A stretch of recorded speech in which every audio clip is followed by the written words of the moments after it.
So here's a plane I'm going to go up in today. It's a Great Lakes. Pretty nice looking plane. Biplane, 2 wings, top, bottom. And 4-cylinder in there, about 180 horsepower. So I'm looking forward to it. Gonna do some fun maneuvers, I hope. Maybe some stalls, rolls, loops. I've never done anything like that before in a plane. I've just been gone in typical Cessnas and done your basic basic maneuvers. So this will be really exciting. I'm gonna be sitting in the front there, in the front seat. And here's a little view of the cockpit. Here's where the pilot in command sits. I'll be sitting up here. Stick and rudder. There it is, stick and rudder. And so yeah, they say I get to be at the controls for quite a bit of it, so that's gonna be fun. So hopefully we'll get some good in-flight video of flying this Great Lakes biplane. Alright, so here it is, my logbook. 1 hour. Here it is, right here. Slow flight, steep turns, split S, aileron roll, barrel roll, loops, and wingovers. That was a lot of fun. And it was really cool to see that all the maneuvers that we do in RC, you know, all the barrel rolls and the loops and all the different things that we do is exactly how you do it in a real plane. Now that's not really a big surprise, but it was really fun to actually do those maneuvers, holding onto that stick, pushing those rudder pedals, and making a real airplane do all those moves. Now everything that I did in the plane was absolutely fun, but if I had to pick a couple favorites, I think 2 of them would be the split S maneuver, and the other would be just the basic plane loop. Now the split S, for those of you who didn't know, or don't know, is basically just the reverse of an immelman.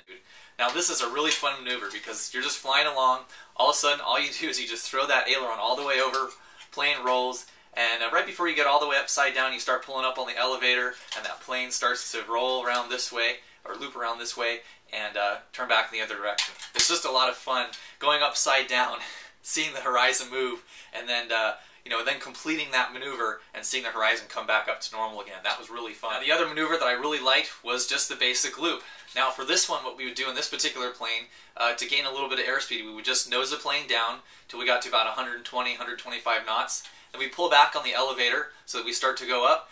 And what you basically do is you pull back on the elevator and you're really starting to feel the G's. I mean, you can feel it in your cheeks pulling you down. You can really feel yourself getting pulled down in that seat. And once you get to right about here and you're initiated that loop, you basically lock the stick. You know, you can kind of put your arm on your legs so that stick doesn't move anymore. You want to hold that elevator in the same position and you complete that loop all the way going around like this. Because if you pull up too much and you're at the top, you'll actually stall the wing as you're upside down. You don't want to do that. So you go around, complete this loop, and as soon as you're starting to go down, you want to keep in that elevator so that you don't gain too much airspeed. But it's just an absolute blast, feeling the G's as you're pulling around that loop, watching the blue sky turn into ground and back into a horizon again. Absolutely just so much fun.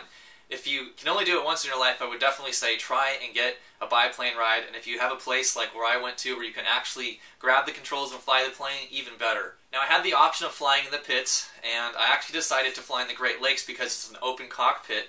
And I have to say, if you have that option, I would actually choose the open cockpit because it's so much fun. You really feel like you're out there flying. You know, you just reach your hand out and you're grabbing that air that you're flying on. Really cool experience. Look down and see all the clouds down around you, so it's a lot of fun. So check out the flight video. I'm going to try and do a little bit of narration during the footage so you kind of know exactly what's going on. I had a hat cam on there, and unfortunately it's a little hard to see all the different things we were doing because there's a little windscreen in the way and stuff like that. But I think it'll give you a pretty good idea of what it feels like to be flying in a real open cockpit biplane.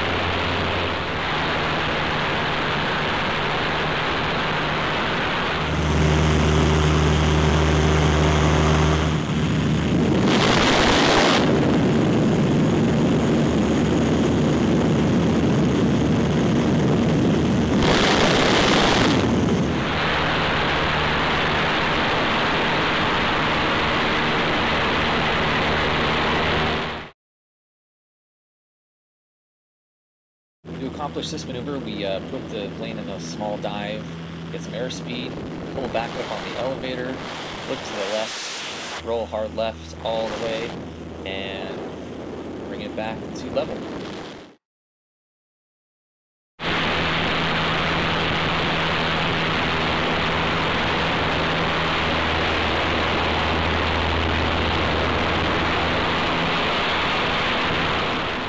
So now we're going to do a basic inside loop.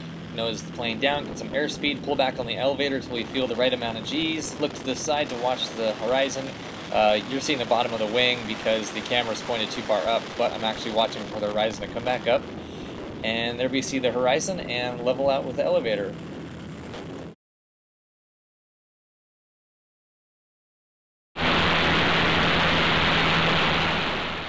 So here we are, we're about a quarter of the way through the maneuver. My arm goes up to grab my hat because as I'm looking up, the wind is just kind of grabbing at the bill of my hat where the camera's mounted. Put the hand back down and we're back to level. Now for the split S, we slow the plane down, look to the left, push that aileron over all the way to the left, and as we're about upside down, we pull back on the elevator, trying to maintain a slow airspeed, and as soon as we're back in level, we ease the pressure on the elevator.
All right,